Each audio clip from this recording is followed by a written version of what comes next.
Hi everyone, welcome back to the Atheopaganism YouTube channel. Glad to have you aboard. It's just after May Day or Beltane in the Northern Hemisphere, and so we thought it would be a good time to talk about everybody's favorite Beltane or May Day theme, which is sex and sexuality. So let's dive right in. In Atheopaganism, we don't believe that certain kinds of sexual behavior are wrong. Or that they're sinful, rather. There are certain kinds of sexual acts that are wrong, like non-consenting acts. Those are wrong. But there's nothing inherent about any physical act that makes it wrong. The issue is consent and the ability of the participants to consent, not what the bodies are doing together. To start with, one of the reasons for that is that we don't have an arbitrary set of rules that comes from some kind of a revealed holy text. So, there are all those rules in Leviticus, for example, about all the ways that you can be unclean. We don't subscribe to any of that stuff. So it doesn't impinge on our sexual lives, except insofar as the overculture kind of drums it into us as we grow up, and we have to learn to kind of wash that stuff out of ourselves over time. In Atheopaganism, we are not dualists. And what that means is that we do not believe that there is a separate soul or spirit that is independent of the body. In many of the mainstream religions, this is a token of faith. This is something that is believed. And generally what is believed is that the spirit or soul is somehow more spiritual and more clean and more important than the body, which is seen as dirty or unclean, base, earthly. Well, in Atheopaganism, we understand that it's all one thing. The mind it's an emergent property of the brain. Without a brain, you don't have a mind. So it's important to us to understand that the body itself is as sacred as anything else. The body is a wonderful thing, and the things that it likes to do and that it naturally does are ordinary and normal, and there's nothing wrong with them. This is a big contrast with conservative views of sexuality, which have a lot of rules about what we're allowed to do and what we aren't allowed to do for largely apparently arbitrary reasons. In Atheopaganism, we believe pleasure just by itself is a good thing, so long as we're acting in accordance with the Atheopagan principles, which include concepts like consent, and not causing harm. We say go for it. Do that hot thing that you like to do.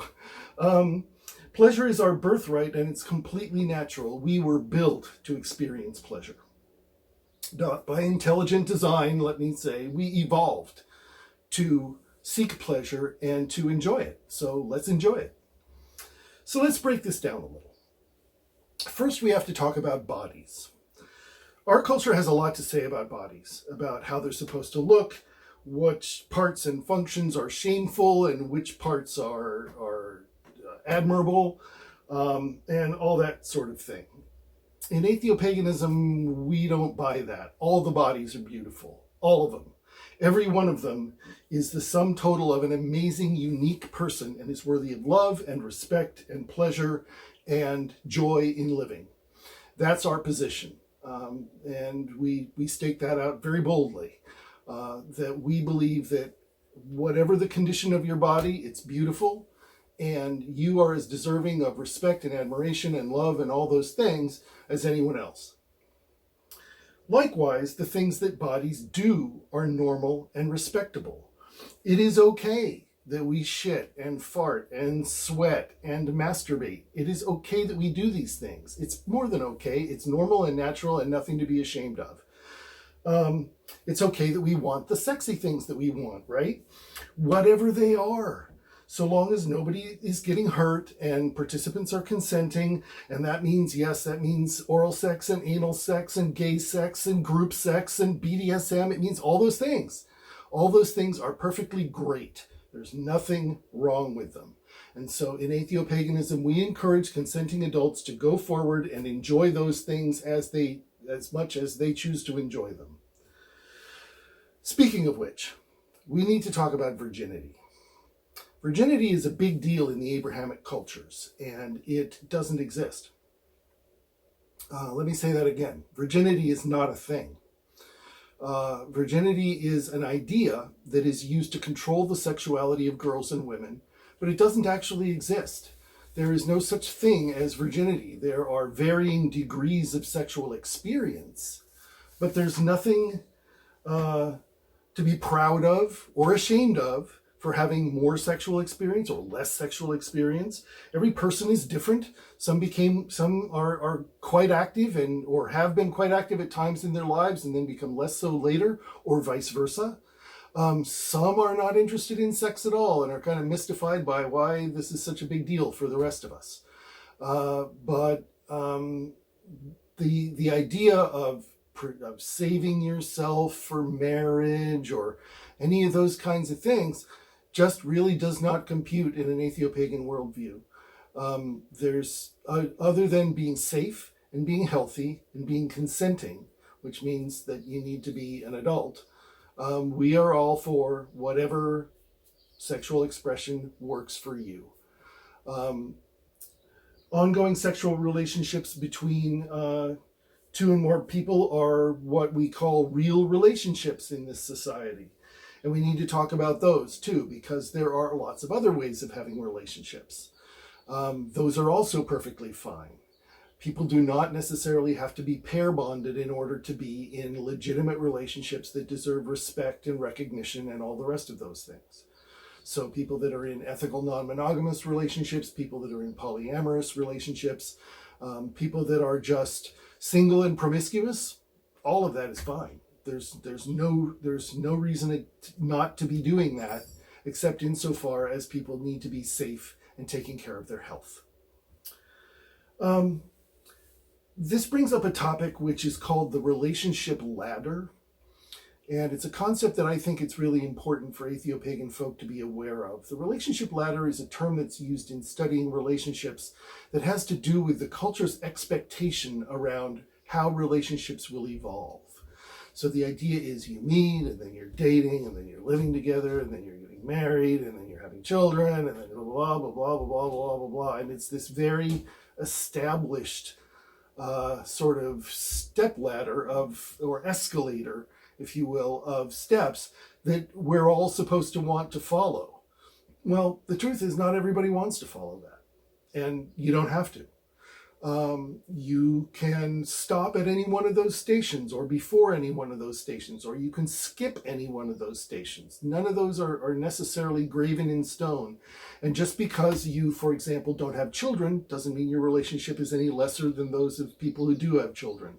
Just because you don't live together doesn't mean your relationship is less respectable than those of people who do live together. People are different. Everybody's unique. And so their needs are unique, their wishes are unique, and all of that needs to be respected. So in practical terms, what does this mean? What does Atheopagan sexuality look like? Well, number one is consent. Has to be consenting. It needs to be something that affirmatively and enthusiastically all participants are endorsing, not just saying nothing or kind of nodding to get along. None of that. It has to be something that they are fully aware of the implications of what they're getting into, and they say yes in an enthusiastic, affirmative way. The second needs to be communicative. Relationships are tough. People are complicated, and they often have parts that create friction with one another, and they need to be able to communicate about those. They often have expectations of one another, and they need to communicate what those are. Sometimes we can discover that the things that we expect from others are things that our parents expected from us, or things that we didn't get from our parents that now we really feel we need. And so we can learn more about ourselves, learning about the nature of what our expectations are out of relationships, and we can grow to change those as well. So communication is absolutely key in relationships, and I can't encourage that enough. This also goes for various kinds of desires. If you have a particular desire or a problem or a fear around something relationship or sexuality oriented, talk about it. This goes for every step of the sexual engagement process. And it extends to being willing to ask for what you want and ask for what you don't want. Expecting psychic ability on the part of a partner or partners so that they will intuit what you want out of a relationship. Formula for friction and conflict. We all have the fantasy of someone that knows all the things that we want, but that's a fantasy. The reality is what we want has to be asked for. And so getting in the habit of being very clear about what your needs are is an important thing in a relationship. Know what that is. It takes courage, but it's so rewarding to be brave and ask and set the boundaries where you don't want things and to get the goodies that you ask for. Very rewarding and pleasurable. It's also clear. It's clear in agreements and in shared understandings with participants. And finally, it's curious. Exploratory. The realm of sexuality is a huge landscape. There's all kinds of cool stuff to explore, and you may be curious about parts of it that you want to check out, and other parts you look over there and go, I don't want that. All that's fine. You know, just like a fingerprint, your particular sexual nature is unique, and you get to pursue it in exactly the way that you want to. Atheopaganism is about being fulfilled and happy and actualized and to be the best people that we can be. And that includes in our relationships. For most, a rich and pleasurable sex life is a real positive, and it's something that they aspire towards. And as such, it's to be celebrated, however that looks for you. So I invite you to explore yourself, your desires and your fantasies and your aspirations, and both alone and with consenting others. And as always, we are about joy and wonder and kindness and reason, and all of which can be found in the sexual realm. So I encourage you to go out there and if it is your orientation to be a sexual being and be interested, to go out there and explore. It can be hard to get free of the overculture and its sour, shaming, repressive, very patriarchal way of approaching sex and relationships. And its childish sort of giggling approach when it is willing to broach the subject of sex. It can be the work of decades for many of us to get reasonably clean of that stuff. But the rewards can be vast, not only in terms of just feeling good and having a good feeling about your life, but in terms of the general liberation of yourself and the joy that you're able to communicate and bring to others as well. So that, in a nutshell, is what Atheopaganism is around the sexual realm. There's plenty more to talk about. There's any of these topics, you know, the nature of relationships, multiple person relationships, sexual relationship with yourself. There's all kinds of subsidiary topics that we could spin off into. But the most important thing is the values. And the values are embrace who you are, right? Embrace what you're into.